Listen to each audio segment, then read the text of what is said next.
Assalamualaikum warahmatullahi wabarakatuh. Sebelumnya, terima kasih atas kesempatan yang telah diberikan kepada kelompok kami. Di sini kami akan memaparkan materi mengenai gangguan penyakit infeksi paru dan hati. Adapun anggota kelompok kami yaitu yang pertama saya sendiri selaku moderator Olivia Multazam, yang kedua Zakia Takia, yang ketiga Hamdini, yang keempat Kasmia Putri, yang kelima Adelia Nurrohifah, yang keenam Nurul Arifah, selanjutnya Eva Wijayanti, ketujuh Rahmat Yasin Saleh, dan yang terakhir Kurnia. Assalamualaikum warahmatullahi wabarakatuh. Baik, terima kasih atas kesempatan yang diberikan kepada saya. Nah, sebelum kita membahas materi lebih lanjut, kita perlu mengetahui apa sih itu kimia klinik. Jadi, kimia klinik adalah bidang patologi yang sangat luas, yang tercakup dalam patologi klinik tradisional atau kedokteran laboratorium.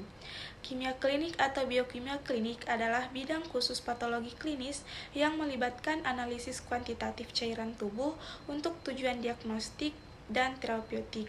Kimia klinik juga berfokus pada prosedur analitik spesifik yang memungkinkan pengukuran yang akurat terhadap konsentrasi di dalam tubuh. Baik, kita masuk pada infeksi paru-paru, di mana infeksi paru-paru merupakan sumber morbiditas dan mortalitas yang tinggi, terutama pada pasien lanjut usia dan pasien dengan gangguan kekebalan tubuh, yang jumlahnya terus bertambah. Agen penyebab biasanya mencapai paru-paru melalui inhalasi droplet udara atau organisme yang terlokalisasi di nasofaring, melalui kontaminasi hematogen dari tempat infeksi di luar dada, atau melalui penyebaran langsung dari tempat infeksi di sekitar paru-paru atau akibat trauma tembus. Kemudian ada mekanisme infeksi paru, di mana yang pertama itu ada inokulasi. Patogen contohnya seperti bakteri, virus, dan jamur akan masuk ke dalam saluran pernafasan melalui udara, kontak langsung, atau droplet. Kemudian ada kolonisasi, di mana patogen ini menempel dan berkembang biak di permukaan epitelium saluran pernafasan. Kemudian yang ketiga ada invasi, di mana patogen akan menembus epitelium dan masuk ke dalam jaringan paru. Dan yang keempat ada proliferasi, di mana patogen berkembang biak dengan menyebabkan peradangan. Kemudian yang kelima ada respon imun, di mana sistem imun mengaktifkan sel-sel imun, contohnya yaitu makrofag, limfosit, untuk melawan patogen. Dan yang terakhir ada peradangan, di mana akan terjadi peradangan dan kerusakan jaringan paru. Kemudian kita masuk pada faktor-faktor yang mempengaruhi gangguan infeksi paru, di mana secara umum faktor risiko yang berperan penting terhadap kejadian penurunan fungsi paru antara lain yaitu kebiasaan merokok, polusi dalam ruangan, polusi luar ruangan, bahan kimia, dan debu di tempat kerja, serta riwayat infeksi paru pada masa kanak-kanak. Umumnya, beberapa faktor yang mempengaruhi gangguan infeksi paru yaitu antara lain yang pertama faktor internal, di mana ada sistem imun yang lemah, kondisi kesehatan yang buruk, contohnya itu diabetes, hipertensi, dan penyakit jantung. Kemudian ada riwayat penyakit paru atau hati.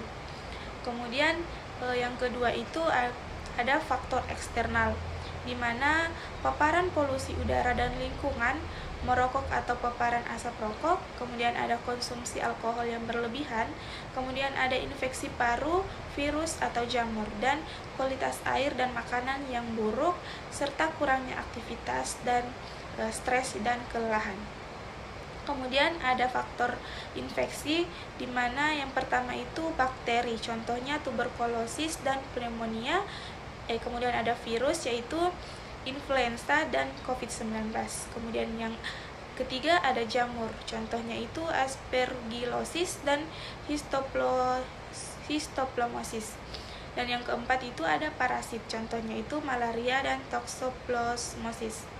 Kemudian ada faktor gaya hidup, di mana yang pertama itu kurangnya istirahat dan relaksasi, kemudian yang kedua ada konsumsi makanan yang tidak seimbang, dan yang ketiga ada kurangnya aktivitas fisik, keempat yaitu merokok atau mengonsumsi zat adiktif, dan yang kelima ada stres dan kecemasan.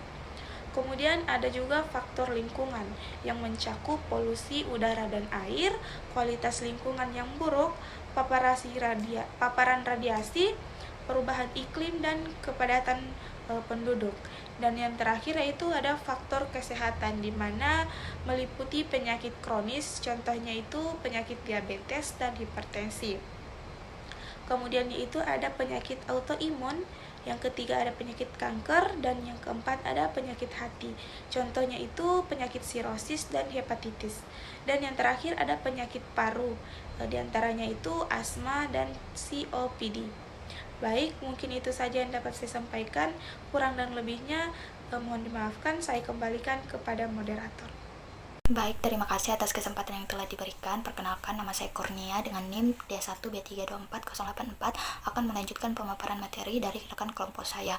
Pemaparan materi selanjutnya itu mengenai macam-macam gangguan klinis terkait penyakit paru. Jadi yang pertama itu ada PPOK atau penyakit paru obstruktif kronik, di mana PPOK ini merupakan penyakit paru yang dapat dicegah dan diobati yang ditandai dengan keterbatasan aliran udara yang progresif dan berhubungan dengan peningkatan respon inflamasi kronik pada saluran napas dan paru terhadap gas atau partikel berbahaya lainnya. Manifestasi klinis dari PPOK adalah ditandai dengan adanya sesak napas, kemudian mengi atau suara yang dihasilkan dari udara mengalir yang melalui saluran napas yang menyempit, dada terasa sesak, keterbatasan fisik, serta batuk.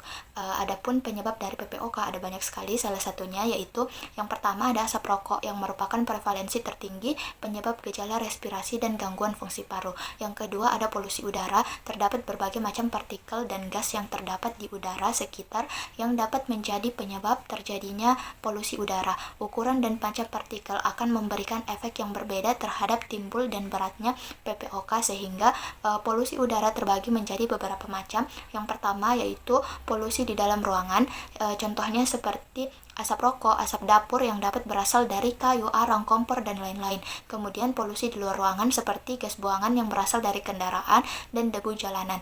Kemudian yang ketiga ada pajanan zat di tempat kerja. Yang keempat ada genetik. Jadi PPOK ini adalah penyakit poligenik dan contoh klasik dari interaksi antara gen dengan lingkungan. Faktor risiko genetik yang paling sering terjadi adalah mutasi gen SERPINA1 yang mengakibatkan kekurangan alfa-1 antitripsin sebagai inhibitor dari protease serin. Sifat resesif ini paling sering dijumpai pada penduduk asli Eropa Utara. Ditemukan pada usia muda dengan kelainan emfisema panlobular dengan penurunan fungsi paru yang terjadi baik pada perokok atau bukan perokok dengan kekurangan alfa-1 antitripsin yang berat. Banyak variasi individu dalam hal beratnya emfisema dan penurunan fungsi paru. Meskipun kekurangan alfa-1 antitripsin yang hanya sebagian kecil dari populasi di dunia, hal ini menggambarkan interaksi antara gen dan pajanan lingkungan yang menyebabkan PPOK. Yang kelima ada usia dan jenis kelamin. Yang keenam ada tumbuh kembang paru. Kemudian selanjutnya dapat dilihat pada gambar perbedaan antara paru-paru normal dan paru-paru yang mengalami PPOK, di mana pada orang-orang yang mengalami PPOK maka bentuk alveolinya itu tidak beraturan, kemudian terdapat kantong udara yang terlihat dengan jelas, diafragmanya itu turun atau mendatar dan terjadi pembengkakan di tungkai. Baik, selanjutnya untuk gangguan klinis pada penyakit paru yang kedua yaitu ada pneumonia. Pneumonia adalah infeksi akut yang menyerang jaringan paru-paru atau alveoli yang disebabkan oleh bakteri, virus, dan jamur. Manifestasi klinis dari pneumonia yaitu adanya batuk, nyeri dada, sesak napas, perubahan karakteristik sputum atau purulen, serta peningkatan suhu tubuh biasanya di atas 38 derajat Celcius. Penyebab dari pneumonia adalah bakteri, virus, jamur, dan mikroba lainnya yang menginfeksi sel-sel paru. Pada gambar dapat dilihat perbedaan antara paru normal dengan paru yang mengalami pneumonia, di mana paru dengan pneumonia alveolinya itu berwarna lebih kemerahan yang menandakan adanya inflamasi yang terjadi di dinding alveolar. Kemudian juga terdapat cairan dan nanah dengan darah yang berisi patogen. Untuk gangguan klinis pada penyakit paru yang ketiga itu ada tuberkulosis. Tuberkulosis adalah penyakit infeksius kronik dan berulang yang biasanya mengenai organ paru yang disebabkan oleh Mycobacterium tuberculosis.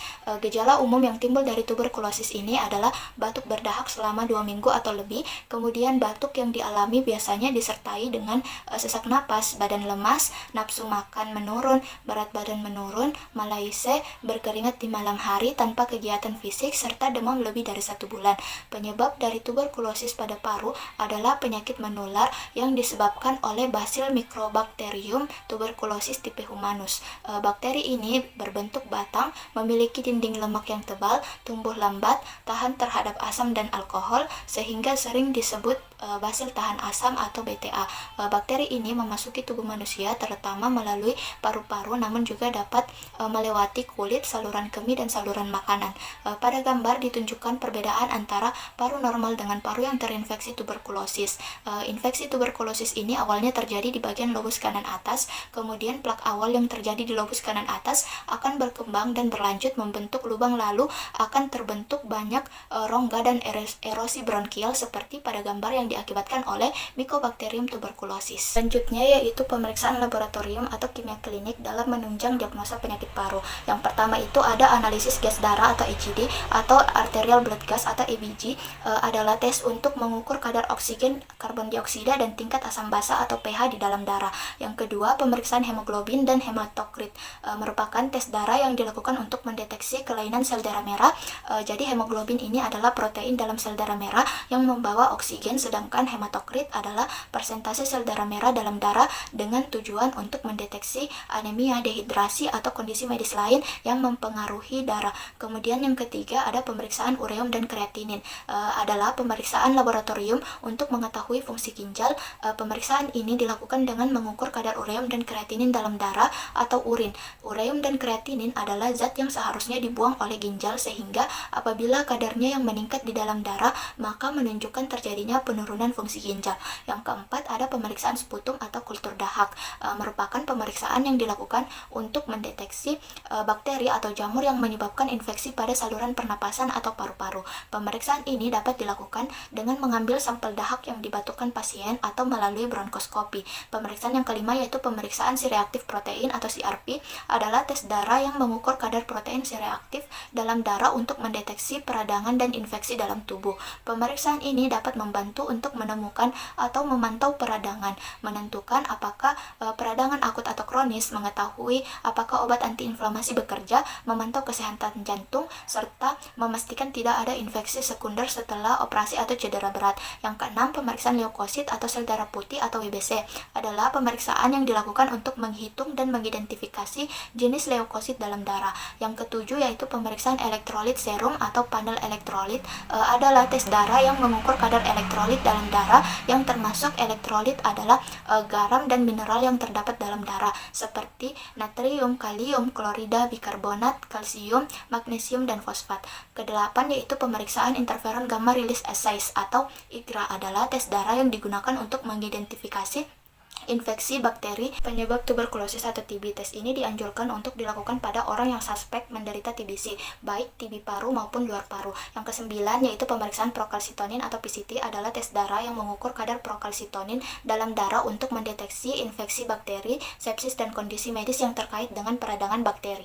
Selanjutnya pemeriksaan laboratorium dalam menunjang diagnosa penyakit paru. Yang pertama ada pemeriksaan hemoglobin dan hematokrit, kemudian yang kedua pemeriksaan sputum, ketiga pemeriksaan leukosit, keempat pemeriksaan elektrolit serum, kelima pemeriksaan prosalsitonin atau PCT, keenam pemeriksaan analisis gas darah, selanjutnya pemeriksaan urea dan kreatinin, kemudian selanjutnya pemeriksaan CRP atau C-reaktif protein, dan yang terakhir adalah pemeriksaan interferon gamma release analysis atau IGRA. Interpretasi hasil pemeriksaan gas darah pada infeksi paru. Yang pertama parameternya yaitu pH darah dengan nilai 7,35 sampai 7,45. pH ini masih dalam keadaan normal. Kemudian yang kedua itu oksigen dengan nilai 75 sampai 100 mmHg, ini juga masih dikatakan dalam nilai normal. Kemudian yang ketiga itu karbon dioksida dengan nilai 35 sampai 45 mmHg. Kemudian yang keempat itu HCO3 bikarbonat dengan nilai 22 sampai 28 mmol dengan nilai yang masih normal. Kemudian yang kelima SaO2 atau saturasi oksigen dengan nilai 95 sampai 100%. Ini juga masih dikatakan dalam batas normal. Kemudian interpretasi hasilnya, asidosis respiratorik dengan pH kurang dari 7,35, pH CO2 yang tinggi dengan nilai lebih dari 45 mmHg. Kemudian indikasinya itu respirasi akut adekuat, pneumonia atau gagal napas. Kemudian yang kedua, alkalosis respiratorik dengan pH lebih dari 7,45 dengan nilai pH CO2 yang rendah dengan nilai kurang dari 35 mmHg dengan indikasi hiperventilasi, pneumonia atau gangguan pernapasan. Kemudian yang ketiga, hipoksemia dengan nilai PaO2 itu kurang dari 75 mmHg dengan indikasi kegagalan oksigenasi, pneumonia atau penyakit paru obstruktif. Kemudian yang keempat itu adalah hiperkapnia dengan nilai PaCO2 itu lebih dari 45 mmHg dengan indikasi respirasi tidak adekuat, pneumonia atau gangguan pernafasan. Selanjutnya adalah interpretasi hasil pemeriksaan urea dan kreatinin pada infeksi paru. Untuk parameter normalnya itu urea dengan nilai 10 sampai 50 mg per desiliter atau 0,33 sampai 1,66 mmol per liter. Kemudian yang kedua itu kreatinin 0,5 sampai 1,5 mg per desiliter atau 44 sampai 133 mikromol per liter. Interpretasi hasil yang didapatkan, yang pertama urea yang tinggi dengan indikasi itu dehidrasi dan gagal ginjal serta infeksi paru berat dan sepsis. Kemudian kreatinin yang tinggi dengan indikasi gagal ginjal, dehidrasi, obstruksi saluran kemih dan infeksi paru berat. Kemudian yang ketiga, urea dan kreatinin normal, indikasinya itu infeksi paru ringan atau tidak adanya kerusakan pada ginjal. Selanjutnya, interpretasi hasil pemeriksaan CRP pada pasien infeksi paru dengan kategori penilaian yang pertama, yaitu normal kurang dari 5 mg per liter dengan gejala tidak adanya inflamasi. Kemudian yang kedua, ringan yaitu 5 sampai 20 mg per liter dengan inflamasi yang ringan. Kemudian kategori penilaian ketiga yaitu sedang, 21 sampai 50 mg per liter dengan inflamasi yang sedang. Kemudian yang keempat, berat dengan nilai 51 sampai 100 mg per liter dengan inflamasi yang berat. Kemudian yang kategori penilaian yang terakhir yaitu sangat berat dengan nilai lebih dari 100 mg per liter ditandai dengan inflamasi yang sangat berat. Interpretasi hasil, yang pertama, CRP yang tinggi mengindikasikan adanya inflamasi akut, infeksi bakteri atau peradangan. Kemudian yang kedua itu CRP normal dengan indikasi tidak adanya inflamasi atau peradangan. Kemudian yang ketiga, CRP meningkat secara bertahap, indikasi infeksi yang memburuk. Yang terakhir, CRP yang menurun, indikasi respon terhadap pengobatan. Interminan dengan hasil yang tidak jelas dan perlu adanya pemeriksaan ulang. Interpretasi hasil menunjukkan yang pertama, IGRA positif dengan infeksi TB aktif atau laten. Kemudian infeksi bakteri lainnya seperti Mycobacterium avium. Ketiga, penyakit autoimun seperti lupus. Kemudian 2, IGRA negatif, tidak adanya infeksi TB atau infeksi lainnya, fase awal infeksi TB. Kemudian yang ketiga, pengobatan TB yang efektif. Kemudian yang ketiga itu IGRA interminan, di mana kondisi imun yang lemah. Kemudian kedua, penggunaan obat-obatan yang imunosupresif. Yang ketiga itu adanya kondisi medis lainnya seperti adanya penyakit HIV atau AIDS. Interpretasi hasil pemeriksaan hemoglobin dan hematokrit pada infeksi paru dengan kategori penilaian. Yang pertama, hemoglobin dengan nilai normal 13,5 sampai 17,5 gram per desiliter bagi pria dan 12 sampai 16 gram per desiliter untuk wanita. Kemudian untuk anemia, bagi pria itu nilainya kurang dari 13,5 gram per desiliter, dan untuk wanita nilainya kurang dari 12 gram per desiliter. Kemudian yang kedua, hematokrit nilai normalnya untuk pria 40 sampai 54%, dan untuk wanita 37% sampai 48%. Kemudian untuk anemia pada pria itu nilainya kurang dari 40%, dan bagi wanita itu nilainya kurang dari 37%. Interpretasi hasilnya, yang pertama, apabila hemoglobin dan hematokritnya rendah, itu menandakan adanya penyakit anemia, dehidrasi ataupun pendarahan, serta infeksi paru berat. Kemudian yang kedua, apabila hemoglobin dan hematokritnya normal, itu menandakan tidak adanya anemia atau perdarahan dan adanya infeksi paru ringan. Kemudian yang terakhir, HB dan HT tinggi itu menandakan adanya dehidrasi dan polisitemia. Selanjutnya, interpretasi hasil pemeriksaan sputum pada infeksi paru. Adapun kategori penilaiannya yaitu negatif, yang artinya tidak ada bakteri atau jamur patogen; positif, yang artinya terdapat bakteri atau jamur patogen; dan kontaminasi, yang artinya sampel terkontaminasi dengan bakteri atau jamur non-patogen. Adapun interpretasi hasilnya, yang pertama, bakteri patogen.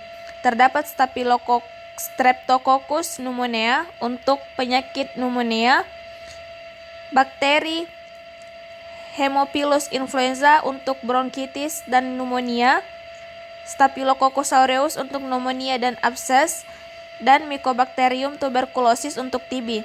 Yang kedua, jamur patogen, yaitu Aspergillus untuk penyakit aspergillosis, Candida untuk candidiasis, dan Histoplasma untuk histoplasmosis. Dan yang ketiga, ada sel-sel inflamasi seperti leukosit untuk inflamasi, eosinofil untuk alergi atau parasit, dan adanya keterlibatan kanker seperti karsinoma. Kemudian untuk interpretasi hasil pemeriksaan leukosit pada infeksi paru, kategori penilaiannya yaitu yang pertama untuk leukosit normal antara 4.000 sampai 11.000 sel per mikroliter. Yang kedua, leukositosis yaitu lebih dari 11.000 sel per mikroliter. Dan yang ketiga ada leukopenia, yaitu kurang dari 4.000 sel per mikroliter. Untuk interpretasi hasilnya, yang pertama untuk leukositosis, ada infeksi bakteri seperti pneumonia dan bronkitis, infeksi virus seperti influenza dan COVID-19, peradangan seperti ARDS dan sepsis, serta ada kanker atau leukemia. Kemudian ada leukopenia, yaitu infeksi virus seperti HIV dan hepatitis, penggunaan obat-obatan imunosupresif, kondisi medis lainnya seperti lupus dan anemia. Kemudian untuk leukosit normal, tidak ada infeksi atau peradangan dan infeksi ringan. Selanjutnya, interpretasi hasil pemeriksaan elektrolit serum pada infeksi paru. Elektrolit utama yang terdapat di dalam tubuh manusia seperti natrium, nilai normalnya 135 sampai 145 milimol per liter. Untuk kalium, nilai normalnya 3,5 sampai 5,5 milimol per liter. Untuk klorida, nilai normalnya 96 sampai 106 milimol per liter.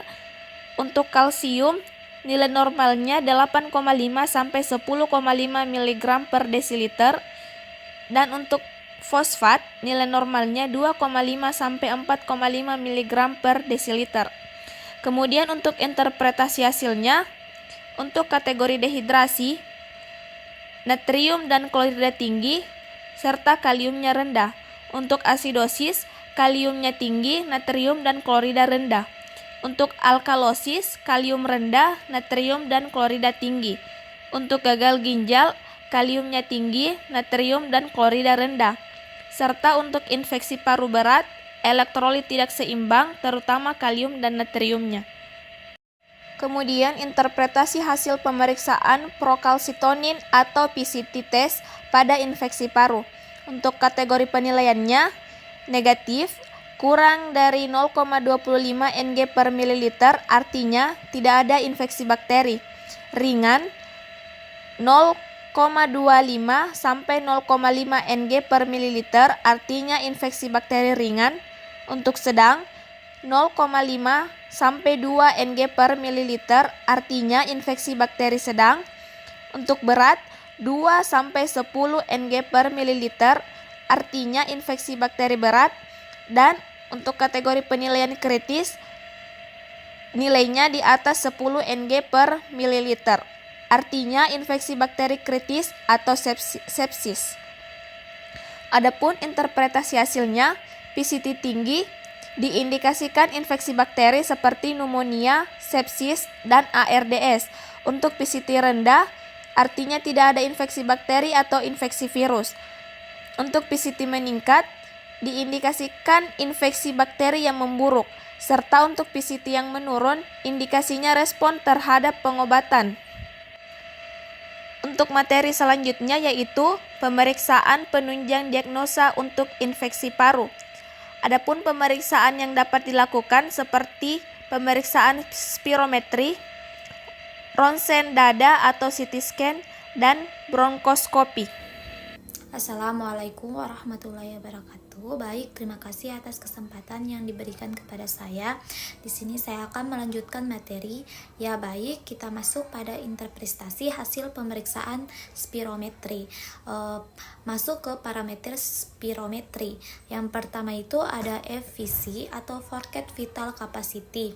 Kapasitasnya paru itu normalnya 80-120% dari nilai prediksi. Kemudian yang kedua itu ada FEV1 atau expiratory volume dalam 1 detik. Volume udara yang dikenalkan dalam detik normalnya itu 80-120% dari nilai prediksi. Kemudian yang ketiga itu ada FEVC Radentira, FEV dan FVC normal PrEP. Keempat itu ada PEF atau Peak Expiratory Flow. Aliran udara maksimal normalnya itu 80-120% dari nilai prediksi. Kemudian masuk pada interpretasi hasil. Yang pertama itu pneumonia ringan. FVC 60-80% dari nilai prediksi. FEV1 60-80% dan nilai prediksi. FEV1 atau FVC 20,7. Kemudian PEF 50-80% dari nilai prediksi. Yang kedua itu pneumonia sedang. FVC itu 40-60% dari nilai prediksi. FEV itu 40-60% dari nilai prediksi. FEV1 atau FEVC 0,5-0,7 C sampai PEV 30-50% dari nilai prediksi. Kemudian yang ketiga itu pneumonia berat. FVC itu kurang dari 40% dari nilai prediksi. FEV1 kurang dari 40% dari nilai-nilai prediksi. FEV1 atau FVC itu kurang dari 0,5. PEF kurang dari 30% dari nilai prediksi. Baik, kita masuk pada interpretasi hasil pemeriksaan rongsen CT scan.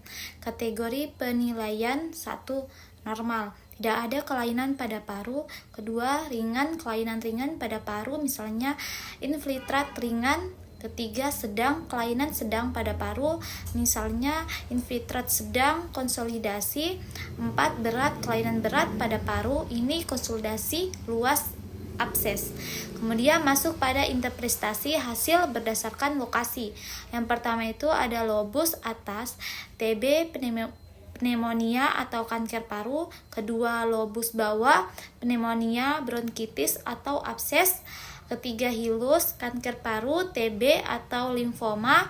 Keempat, pleura, efusi pleura, pneumotoraks, atau kanker pleura. Kemudian, lihat gambar di samping, menunjukkan perbedaan antara paru-paru normal A dan paru-paru dengan normal B dengan kondisi PPOK atau penyakit paru obstruktif kronis berdasarkan hasil foto toraks atau rongseng dada. Kemudian saya akan menjelaskan sedikit tentang gambaran hiperinflasi. Jadi yang pertama itu ada hiperlusen, makin gelap. Paru-paru tampak lebih gelap karena adanya udara berlebih. Kedua itu ruang retroternal melebar. Penambahan ruang di belakang tulang dada. Ketiga itu diafragma letak rendah dengan bentuk mendatar. Seperti posisi diafragma menurun dan cenderung rata dibandingkan normal. Keempat itu jantung menggantung atau jantung pendulum atau teardrop atau eardrop appearance. Itu tampilan jantung menyerupai teardrop atau eardrop karena tekanan dari paru-paru yang membesar. Kondisi ini merupakan karakteristik dari PPOK yang menunjukkan adanya kesulitan dalam pengeluaran udara dari paru-paru akibat elastisitas yang berkurang. Kemudian masuk pada interpretasi hasil pemeriksaan bronkoskopi. Yang pertama itu normal, tidak ada kelainan pada saluran pernapasan. Kedua itu ringan, kelainan ringan pada saluran pernapasan, misalnya peredangan ringan. Ketiga, sedang, misalnya kelainan sedang pada saluran pora peredangan sedang sumbatan. Keempat itu berat, kelainan berat pada saluran pernapasan, misalnya sumbatan total, peredangan berat. Kemudian masuk ke bagian interpretasi hasil berdasarkan lokasi. Kesatu itu trakea, peredangan sumbatan atau tumor. Kedua itu bronkus, peredangan sumbatan atau tumor. Ketiga itu bronkiolus, peredangan atau sumbatan. Keempat itu alveolus, peredangan atau kerusakan. Kemudian masuk ke infeksi hati. Penyakit infeksi hati adalah kondisi medis yang terjadi ketika hati terinfeksi oleh mikroorganisme seperti bakteri, virus, atau parasit. Kemudian masuk ke mekanisme. Mekanisme infeksi hati menjelaskan proses bagaimana infeksi terjadi di hati akibat mikroorganisme seperti virus, bakteri, atau parasit. Mekanisme infeksi hati itu memiliki beberapa tahapan. Yang pertama itu penetrasi. Mikroorganisme memasuki tubuh melalui berbagai jalur, seperti melalui darah, misalnya virus hepatitis B, atau C melalui kontak darah yang terkontaminasi. Kemudian saluran pencernaan, misalnya parasit seperti Entamoeba histolytica. Mikroorganisme ini kemudian mencapai hati melalui aliran darah atau sistem portal hati. Kemudian masuk ke pembentukan koloni. Setelah sampai di hati, mikroorganisme berkembang biak di jaringan hati. Mereka menggunakan nutrisi di hati untuk bertahan hidup dan memperbanyak diri. Ini menyebabkan akumulasi mikroorganisme di area tertentu, membentuk koloni. Yang ketiga itu aktivasi imun. Sistem kekebalan tubuh mengenali mikroorganisme sebagai ancaman. Sel imun atau limfosit dan mikrofag mulai menyerang mikroorganisme tersebut. Kemudian ini pelepasan sitokin proinflamasi seperti interleukin dan pertahanan tubuh. Yang keempat itu peredangan. Akibat respon imun terjadi peredangan pada jaringan hati. Peredangan ini menyebabkan pembengkakan dan kerusakan pada jaringan sekitar. Kemudian gejalanya bisa berupa nyeri perut kanan atas, demam, dan peningkatan enzim hati dalam darah.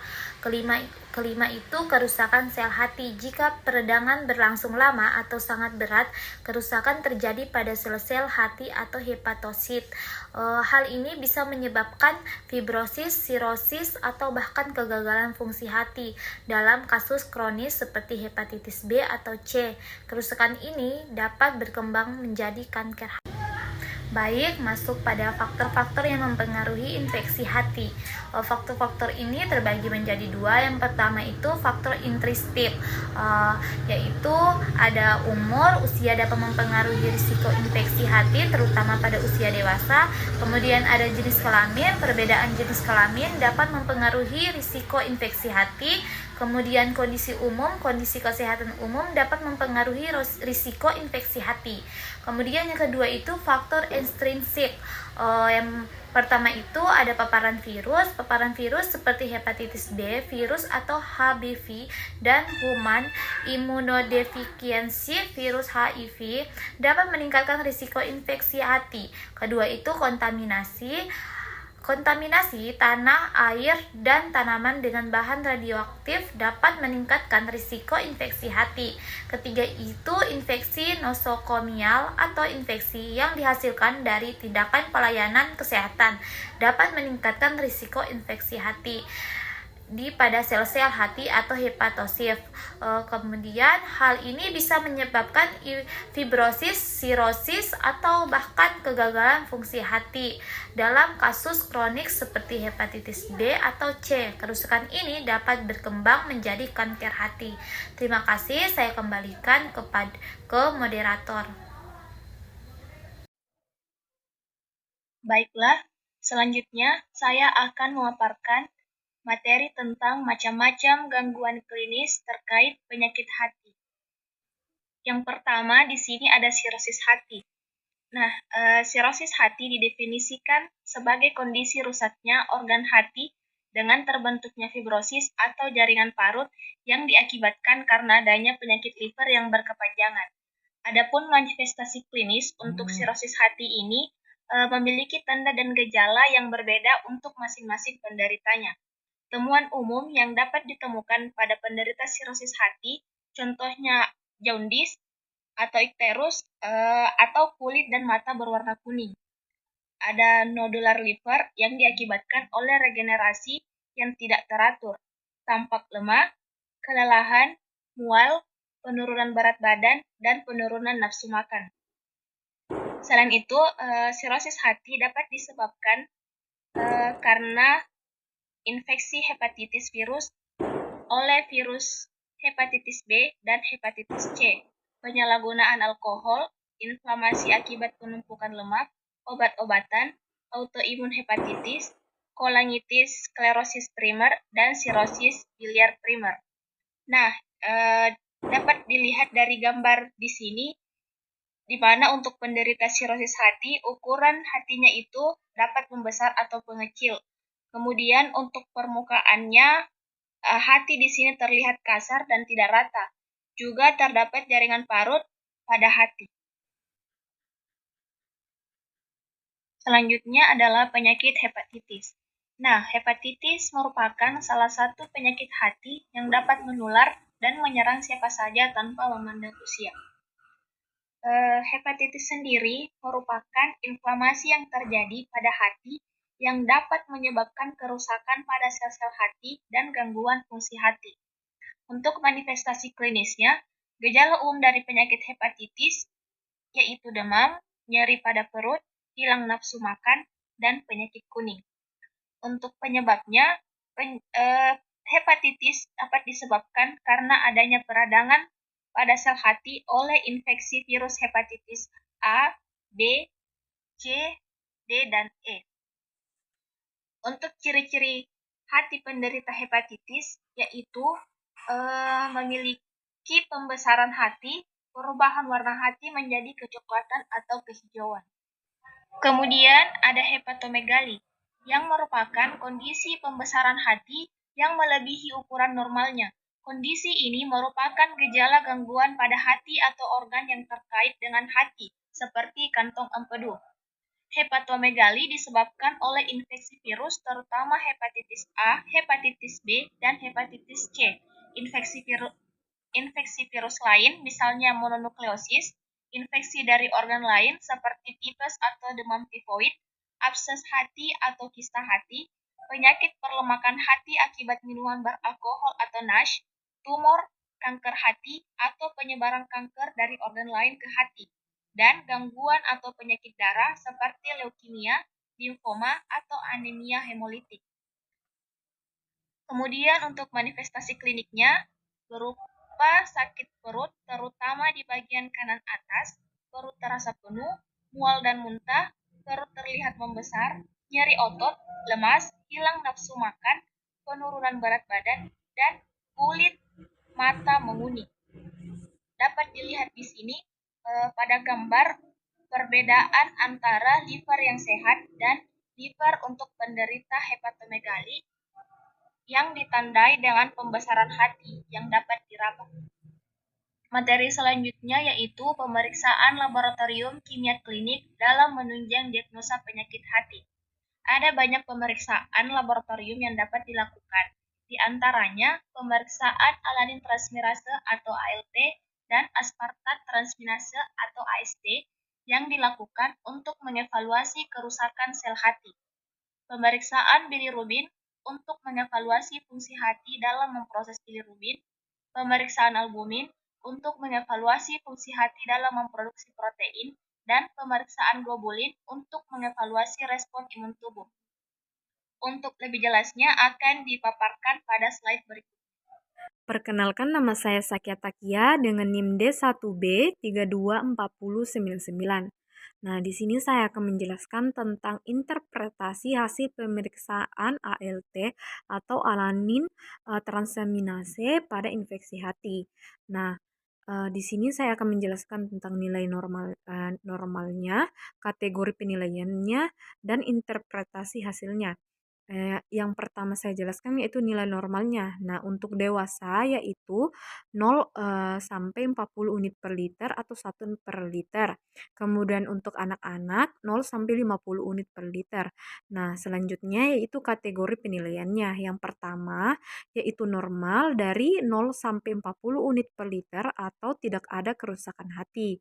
Nah, sedangkan ringan 41 sampai 120 unit per liter yang artinya kerusakan hati ringan.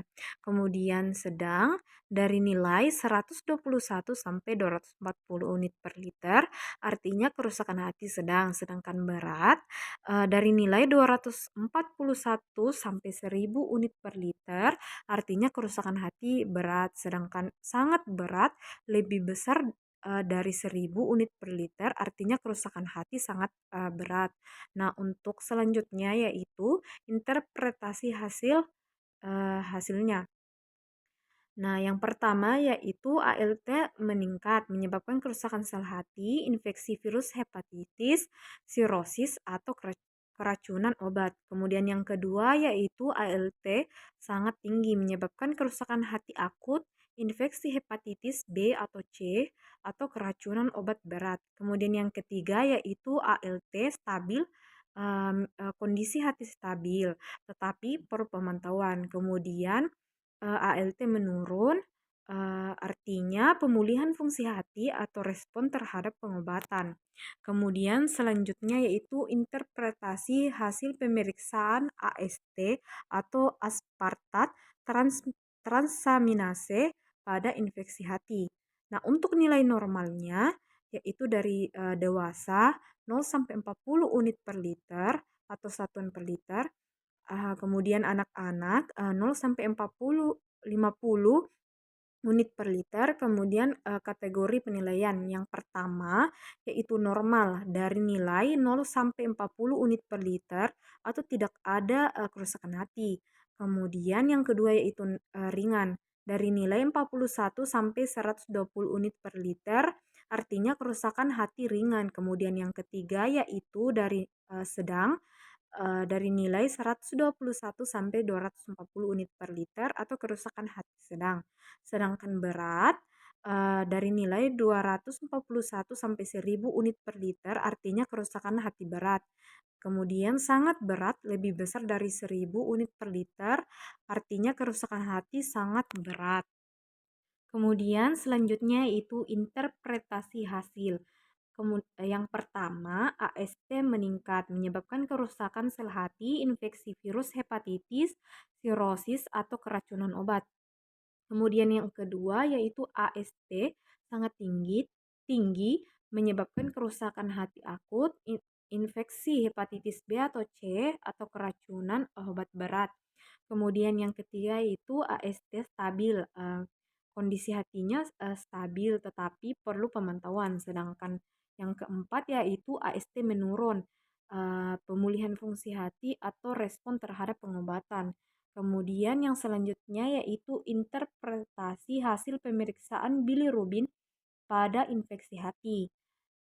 Untuk nilai normalnya, yang pertama yaitu bilirubin total dari nilai 0,1 sampai 1,2 mg per desiliter. Nah, yang kedua yaitu bilirubin direct atau konjugasi dengan nilai 0,1 sampai 0,3 mg per desiliter. Sedangkan yang ketiga yaitu bilirubin tidak didirect, artinya inkonjugasi dengan nilai 0,2 sampai 0,9 mg per desiliter. Nah, untuk kategori penilaiannya yang pertama yaitu normal. Dari nilai 0,1 sampai 1,2 mg per desiliter. Kemudian yang kedua yaitu ringan. Dari nilai 1,3 sampai 2,5 mg per desiliter. Sedangkan sedang 2,6 sampai 5 mg per desiliter. Nah, untuk yang berat 5,1 sampai 10 mg per desiliter. Nah, untuk yang sangat berat ini dari lebih besar dari 10 mg per desiliter. Kemudian untuk interpretasi hasilnya yang pertama yaitu bilirubin meningkat menyebabkan kerusakan sel hati, infeksi virus hepatitis, kemudian sirosis atau obstruksi saluran empedu. Kemudian yang kedua yaitu bilirubin sangat tinggi menyebabkan kerusakan hati berat, hepatitis akut atau obstruksi saluran empedu total. Kemudian yang ketiga yaitu bilirubin stabil, kondisi hati stabil, tetapi perlu pemantauan. Sedangkan bilirubin menurun, pemulihan fungsi hati atau respon terhadap pengobatan. Kemudian selanjutnya yaitu interpretasi hasil pemeriksaan albumin pada infeksi hati. Nah, untuk nilai normalnya yang dewasa dari 3,5 sampai 5,5 gram per desiliter. Anak-anak 3,5 sampai 5 gram per desiliter. Untuk bayi yang baru lahir dari 2,5 sampai 4,5 gram per desiliter. Nah, untuk kategori penilaiannya yang pertama yaitu normal dari nilai 3,5 sampai 5,5 gram per desiliter. Artinya tidak ada kerusakan hati. Sedangkan ringan dari nilai 2,8 sampai 3,4 gram per desiliter, artinya kerusakan hati ringan. Kemudian yang ketiga yaitu sedang dari nilai 2,3 sampai 2,7 gram per desiliter yang artinya kerusakan hati sedang. Sedangkan berat dari nilai 1,8 sampai 2,2 gram per desiliter yang artinya kerusakan hati berat. Sedangkan yang sangat berat lebih kecil dari 1,8 gram yang artinya kerusakan hati sangat berat. Kemudian selanjutnya yaitu interpretasi hasil. Yang pertama yaitu albumin rendah menyebabkan kerusakan sel hati, sirosis, hepatitis atau penyakit hati alkoholik. Kemudian yang kedua yaitu albumin sangat rendah yang menyebabkan kerusakan hati, berat, sirosis atau kanker hati. Yang ketiga yaitu albumin stabil yang kondisi hatinya stabil tetapi perlu pemantauan. Sedangkan albumin meningkat, pemulihan fungsi hati atau respon terhadap pengobatan. Kemudian selanjutnya yaitu interpretasi hasil pemeriksaan globulin pada infeksi hati. Nah, untuk nilai normalnya, yang pertama yaitu globulin total dari nilai 2,0 sampai 3,5 gram per desiliter. Nah, yang kedua yaitu globulin alfa dari nilai 0,1 sampai 0,3 gram per desiliter. Nah, yang ketiga yaitu globulin beta dari nilai 0,5 sampai 1,2 gram per desiliter. Nah, yang keempat yaitu globulin gamma yang dengan nilai 0,7 sampai 1,6 gram per desiliter. Nah, untuk kategori penilaiannya yang pertama itu normal dari nilai 2,0 sampai 3,5 gram per desiliter. Kemudian untuk yang ringan dari nilai 3,6 sampai 4,5 gram per desiliter yang artinya kerusakan hati ringan. Sedangkan sedang dari nilai 4,6 sampai 6 gram per desiliter artinya kerusakan hatinya sedang, sedangkan yang berat yaitu dengan nilai lebih besar dari 6 gram per desiliter atau kerusakan hati berat. Kemudian selanjutnya yaitu interpretasi hasilnya. Yang pertama yaitu globulin meningkat menyebabkan kerusakan sel hati, hepatitis, sirosis, atau penyakit hati alkoholik. Kemudian yang kedua yaitu globulin sangat tinggi menyebabkan kerusakan hati berat, sirosis, atau kanker hati. Kemudian yang ketiga yaitu globulin rendah, kondisi imunodefisiensi atau penggunaan obat tertentu. Kemudian yang keempat yaitu globulin stabil, kondisi hati stabil tetapi perlu pemantauan. Baik, itu materi yang saya jelaskan. Selanjutnya akan dijelaskan oleh teman saya. Baik, untuk materi selanjutnya yaitu tentang pemeriksaan penunjang diagnosa infeksi hati yang meliputi tentang ultrasonografi USG atau komputer tomografi, magnetic resonance imaging, dan fibroscan. Baik, kemudian apa itu interpretasi hasil pemeriksaan USG? Bisa dilihat pada gambar, dan untuk hasil interpretasinya itu ada normal dan abnormal. Untuk normalnya ukuran hati normal, struktur hati homogen, dan tidak ada lesi. Kemudian abnormal itu ukuran hati membesar, struktur hati tidak homogen atau ada lesi. Adapun tanda-tanda infeksi hati, yang pertama yaitu pembesarannya hati atau hepatomegali, ukuran hati membesar lebih dari 15 cm. Kemudian ada lesi hati, itu terdapat lesi pada hati seperti abses, tumor, atau kista. Kemudian itu peradangan hati, struktur hati tidak homogen menunjukkan peradangan. Dan kemudian 4 itu sirosis hati, yang dimana struktur hati tidak homogen menunjukkan fibrosis. Yang terakhir yaitu obstruksi saluran empedu, yaitu terdapat sumbatan pada saluran empedu. Baik, kemudian interpretasi hasil pemeriksaan CT scan, di mana ada hasil interpretasinya yaitu ada normal dan abnormal. Untuk normalnya ukuran hati normal, struktur hati homogen, dan tidak ada lesi. Kemudian untuk abnormalnya ukuran hati membesar, struktur hati tidak homogen atau ada lesi. Adapun tanda-tanda infeksi pada hati yaitu pembesaran hati atau hepatomegali, ukuran hati membesar lebih dari 15 cm. Kemudian ada lesi hati, terdapat lesi pada hati seperti abses, tumor, atau kista. Kemudian itu peradangan hati, struktur hati tidak homogen menunjukkan peradangan. Yang keempat yaitu sirosis hati, struktur hati tidak homogen menunjukkan fibrosis.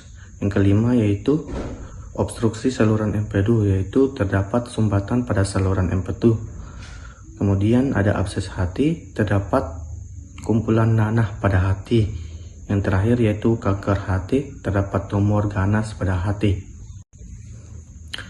Selanjutnya yaitu interpretasi hasil pemeriksaan MRI, di mana hasil interpretasinya itu ada normal dan abnormal.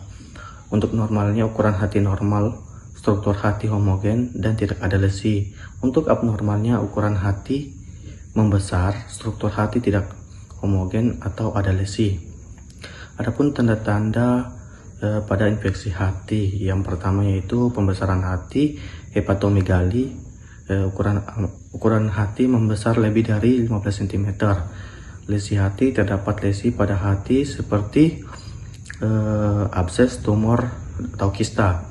Kemudian itu peradangan hati, struktur hati tidak homogen menunjukkan peradangan. Kemudian ada sirosis hati, struktur hati tidak homogen menunjukkan fibrosis. Kemudian yaitu obstruksi saluran empedu, terdapat sumbatan pada saluran empedu. Kemudian ada abses hati, yaitu terdapat gumpalan nanah pada hati. Kemudian yaitu kanker hati, terdapat tumor ganas pada hati. Adapun interpretasi hasil pemeriksaan fibrosis, di mana ada kategori penilaiannya F0 sampai F1 itu dikategorikan normal, tidak ada fibrosis atau minimal fibrosis. Ada 2 fibrosis ringan. Fibrosis ringan itu dengan skor 7,1 sampai 8,5 kPa. Ada F3 yaitu fibrosis sedang dengan skor 8,6 sampai 11,9 kPa. Kemudian ada F4 itu fibrosis berat atau sirosis. Fibrosis berat atau sirosis dengan skor lebih dari 12 kPa. Adapun hasil dari interpretasinya yaitu skornya kurang dari 7,1 kPa, yang dimana itu tidak ada fibrosis. Untuk skor 7,1 sampai 8,5 itu fibrosis ringan. Kemudian skor dengan 8,6 sampai 11,9 itu fibrosis sedang. Untuk skor lebih dari 12 itu fibrosis berat atau sirosis. Untuk skor yang 14 itu sirosis lanjut. Baik, itulah tadi materi yang sempat kami bawakan. Kurang dan lebihnya mohon dimaafkan. Wabillahi taufiq wal hidayah. Wassalamualaikum warahmatullahi wabarakatuh.